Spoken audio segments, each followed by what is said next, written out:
ত্ৰিপুৰাৰ চুৰাইবাৰীত আৰক্ষীৰ তালাচীত এখন পিয়াজ বহন কৰা লৰীৰ পৰা উদ্ধাৰ 40 লাখ টকাৰ কফ চিৰাপ। এইবাৰ অসম ৰাজ্যিক সীমান্তত চুৰাইবাৰী আৰক্ষীৰ কটকটীয়া নিৰাপত্তাক অৱমাননা কৰাৰ পিছত কফ চিৰাপ বুজাই লৰি সীমান্ত পাৰ হৈ ত্ৰিপুৰাত প্ৰৱেশ কৰে, কিন্তু শেষতো ৰক্ষা কৰা নহ'ল। পৰৱৰ্তী সময়ত তাত কৰ্তব্যৰত ত্ৰিপুৰা আৰক্ষীয়ে ড্ৰাগছৰ সামগ্ৰীসহ লৰীখনত ধৰা পৰে ত্ৰিপুৰা ৰাজ্যৰ সীমান্তত ত্ৰিপুৰা চুৰাইবাৰী আৰক্ষীৰ হাততে।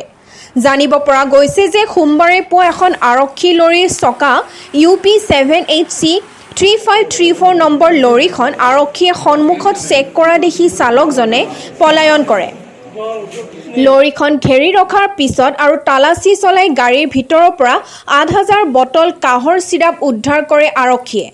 বৰ্তমান আৰক্ষীয়ে তদন্ত কৰি আছে। হাতত এটা কেছ লৈ লৰীখনে নিজৰ দায়িত্বত ৰাখি তদন্ত আৰম্ভ কৰিছে।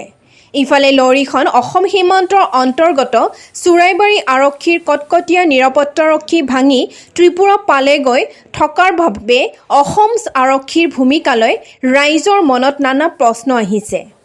কৰিমগঞ্জৰ পৰা ASSAM জাহিৰ আব্বাছৰ report, all Assam news 30। Sale ট্যাক্সের মধ্যে একটা 12 চাকা লরি সাসপেক্টের অবস্থায় দাঁড়ানো আছে। তারপর আমরা আজকে ভোরবেলা আমরা এই খবর পাওয়ার মোতাবেক আমরা স্টাফ নিয়ে যাই, গিয়া ওই গাড়িটারে কর্ডন করে রাখি। কর্ডন করে রাখানোর পরে এসডিপি সাহেব জানাইছি। জানানোর পরে এসডিপি সাহেব আনার পরে গাড়িটা শ্বাস করাইছে। শ্বাস করানোর পরে গাড়ির ভিতরে আসলো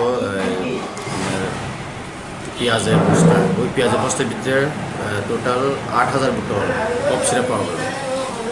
কি নাম কফ সিরাপ? কফ সিরাপের নাম হইল কফ সিরাপ স্যার এক্সকাপ কফ সিরাপ। মার্কেবল তো অনুমান 40 লাখ টাকা।